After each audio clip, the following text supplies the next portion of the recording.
Side में उधर side में उधर नाम तेरा तू ही चारों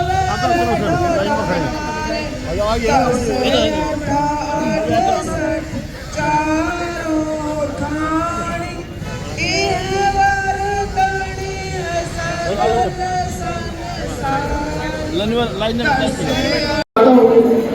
जिस गुरु घर के अंदर हम खड़े हैं, ये प्लॉट बहुत ही सम्मानित आदरणीय डॉक्टर वीरेंद्र सिंह जी ने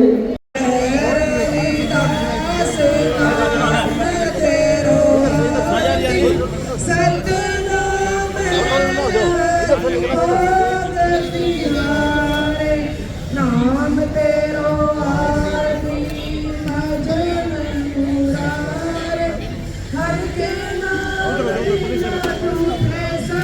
जो नए सदस्य बने हैं उनको मंच पर सम्मानित किया जाएगा।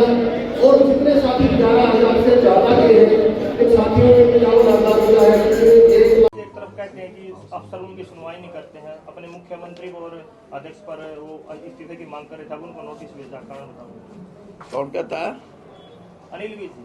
हाँ, अनिल विज कहते हैं कि अफसर सुनवाई नहीं करते। करने तो मौज यार, एक ही तो आदमी बोलने वाला। बीजेपी का जिनसे डिप्टी स्पीकर है जिक्र समेटा जी, वो कह रहे हैं कि दिल्ली चुनाव के बाद ना कांग्रेस को मोक्ष की प्राप्ति की हम दुआ करते हैं, कांग्रेस को मोक्ष की प्राप्ति। किसको मोक्ष हो गया? मोक्ष की प्राप्ति की दुआ करते हैं deputy doctor speaker. Krishna Middha deputy speaker कह रहे हैं कि कांग्रेस के मोक्ष की प्राप्ति के लिए। अरे न्यूगा भाई, तेरा सूत बैठ रहा है।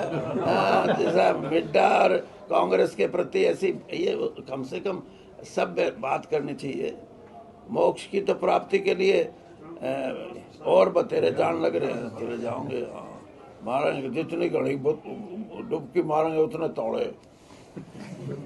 बात कर रहे हैं, मुख्यमंत्री भी कह रहे हैं कि नेता प्रतिपक्ष अभी तक नहीं बना है, विपक्ष का लगातार और भी नेता आरोप लगा रहे हैं। एक बात देखो, जो ये कह रहे हैं, ये 1.5 साल तो इन्होंने लगा दिया, 1 साल से ऊपर मणिपुर के मुख्यमंत्री को बदलने में, जबकि वहाँ इतनी अव्यवस्था थी, राज नाम की कोई चीज़ नहीं थी, सैकड़ों आदमियों की मौत हुई है। और आज क्या है कि इस्तीफा दिया, अब विधानसभा नहीं चलेगी, 6 महीने के बाद कोई होगा। तो जब जो ये बात कह रहे हैं, या आप जो ये बात कह रहे हो, तो नेता प्रतिपक्ष तो उसके हिसाब से कुछ वो नहीं है। जब आपकी विधानसभा ही निरस्त हो गई है, निरस्त हो गई या स्टैंड स्टिल हो गई या उसको 6 महीने के लिए रोक दिया गया, तो हमारा जो प्रतिपक्ष का नेता है और बहुत से ऐसे सुधार हैं कांग्रेस में, जैसे मैंने पहले भी कहा, मैं तो ऑन रिकॉर्ड कहता हूँ कि 12-14 साल से संगठन नहीं बना, वरना कांग्रेस, मैं दावे से कहता हूँ कि आज भी अगर कांग्रेस का संगठन मजबूत होता तो भारतीय जनता पार्टी 20 सीट की भी पहुँच नहीं सकती थी, 20 सीट भी नहीं पहुँच सकती थी। तो ये कमियां हैं और इनको दूर कर रहे हैं। सिंबल पर लड़ रही है कांग्रेस। हाँ? नगर निकाय के चुनाव सिंबल पर लड़ रही है, हाँ। कह रही है चुनाव, साथ में कह रहे कि ईवीएम पर चुनाव नहीं होने चाहिए। अपने यहाँ भी है क्या कोई? सिर्फ जुलाना, शहीदों में एक वार्ड, सफीदों भी है। अच्छा, हाँ, एक एक तो कमेटी है मेरे ख्याल में, और वो दूसरी भी कमेटी है या दोनों कमेटी है जी। दोनों कमेटी है? परिषद नहीं है जी। हाँ? परिषद नहीं है। हाँ, आप क्या पूछ रहे थे? ईवीएम पे कह रही है कि चुनाव नहीं लड़ना चाहिए हाँ, कांग्रेस। हाँ, हमने फैसला लिया था ये कि हम ईवीएम के लिए कि इसका प्रयोग ना किया जाए, बैलेट पेपर का प्रयोग किया जाए। उसके लिए हमारा शिष्टमंडल मिला है उदय भान जी की अध्यक्षता में, जो हमारे अध्यक्ष हैं, और हमने, लेकिन एक ही जवाब था, और वो ये जवाब था, आप देर से आए। इसका मतलब इसकी लड़ाई भी करनी पड़ेगी, क्योंकि जो ईवीएम के बारे में ये भाषा का प्रयोग होता है कि इसमें तो छेड़छाड़ हो ही नहीं सकती। जब बनाने वाले ने छेड़छाड़ कर दी कि ईवीएम क्रिएट कर दिया, और अब मैं इसलिए कह रहा हूँ कि बात सुनने वाली है कि आर्टिफिशियल इंटेलिजेंस के भी 3-4 रूप उभर के आए अब। अमेरिका किसी परिस्थिति में आर्टिफिशियल इंटेलिजेंस को परिभाषित करता है, यूरोपियन देश दूसरी परिभाषा देते हैं, और मोदी जी वहाँ गए हैं, उन्होंने तीसरी परिभाषा दे दी। तो मतलब कहने का ये है, जब एक ऐसी टेक्नोलॉजी के बारे में भी 3-4 व्यूज आ जाते हैं, तो ईवीएम तो भाई किसी की बनाई हुई चीज़ है, जो बनाता है उसका दिमाग तो उसी का लगा होगा ना, वो दिमाग उसको खराब भी कर सकता है, सीधी बात है। रविदास जयंती पर जिंदाना हुआ जी आपका? हाँ जी, जिंदाना रविदास जयंती पे आना ही था। तो क्या कुछ संदेश दिया जी लोगों को? 648वीं जयंती थी, क्या कुछ संदेश दिया जी लोगों को आज आपने? संदेश आप सुन रहे थे, हमने तो और बात पूछनी हो, मैंने बेरा पूछ लो। दिल्ली में लगातार कांग्रेस की 0 सीटें आ रही है, लगातार 0 सीटें आ रही है कांग्रेस की दिल्ली में। क्या आ रही है? 0 सीटें, 0 पे। कहाँ पे? विधानसभा चुनाव में लगातार देखो बात ये है कि राजनीति में उतार चढ़ाव आते रहते हैं। यही कांग्रेस थी जिसने 15 साल लगातार राज भी किया है। शीला दीक्षित जी मुख्यमंत्री थी, और अब जैसे आपने कहा 0, तो अगली बार क्या पता दूसरे की 0 हो। आप दिल्ली का जो चुनाव है उसमें शुरू से जब केजरीवाल जी की बात को लोगों में प्रचलित हुई कि ये पानी मुफ्त, बिजली मुफ्त, बस का किराया नहीं महिलाओं से, ये सारी चीज़ें एक बार प्रभावित कर गई, और जिनको प्रभावित की वो हमारी वोट थी, कांग्रेस की वोट थी, चाहे वो अल्पसंख्यक समुदाय था और चाहे दलित समाज था। ये बहुत बड़ा वोट बैंक शिफ्ट कर गया था। अब हमने प्रयास किया है और मेहनत करेंगे, क्योंकि कांग्रेस फिर भी एक राष्ट्रीय पार्टी, और जिसका आपको लगेगा कि कोई ऐसा राज्य नहीं जहां कांग्रेस की उपस्थिति नहीं है।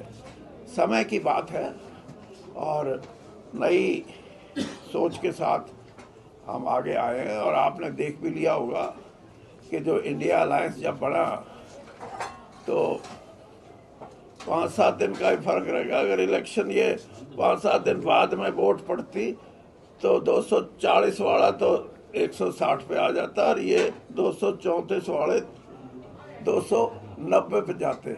ऐसी परिस्थिति क्यों? क्योंकि दलित समाज हो और किसान वर्ग हो, और आप ये समझो कि जो अल्पसंख्यक है, इन तीनों ने दिखाया कि संविधान को नहीं छेड़ने देंगे।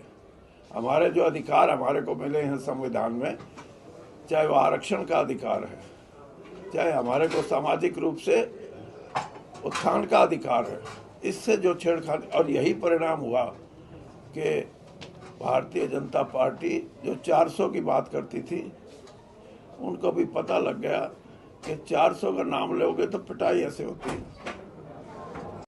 जो बयान चला हुआ है कि कांग्रेस हरियाणा में एक व्यक्ति विशेष की पार्टी बन के रहेगी। कौन सा बोले?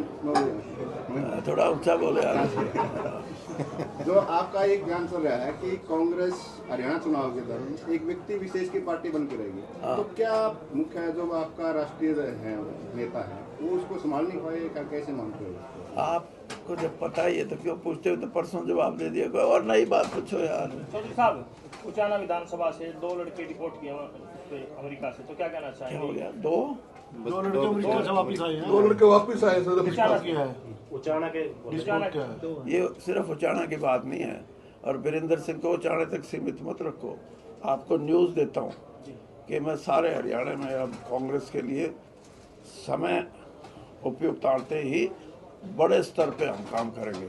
और ये जो बात आप करें, मैं 2005 में जब हमारी सरकार बनी थी कांग्रेस की, तो जो घोषणा पत्र था, मैनिफेस्टो, उसका मैं कन्वीनर था, और मैंने उस वक्त ये बात कही थी, ये 20 साल पहले की बात है, कि विदेश जाने वाले चाहे पढ़ाई के लिए जाएं, चाहे नौकरी के लिए जाएं, चाहे और रोज़गार के लिए जाएं, वीज़ा लगवाने की सुविधा, पासपोर्ट बनवाने की सुविधा, और वहाँ की कोई सरकार हमारी सरकार से उस व्यक्ति विशेष के लिए कोई गारंटी मांगे, उस ये 3 सुविधाओं के लिए हम काम करेंगे। और मैंने शुरू भी किया था, लेकिन वो कौन सा इसके जवाब में बात यह है कि इस देश में प्रजातंत्र है, और प्रजातंत्र की व्यापकता ये है कि हर एमएलए के अपने अधिकार,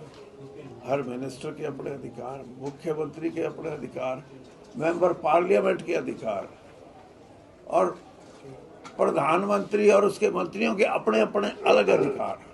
लेकिन एक अपभ्रंश हुआ, और वो मैं अपभ्रंश सिर्फ हरियाणा तक सीमित नहीं रखता, सारे देश में जो सीएमओ है, चीफ मिनिस्टर ऑफिस,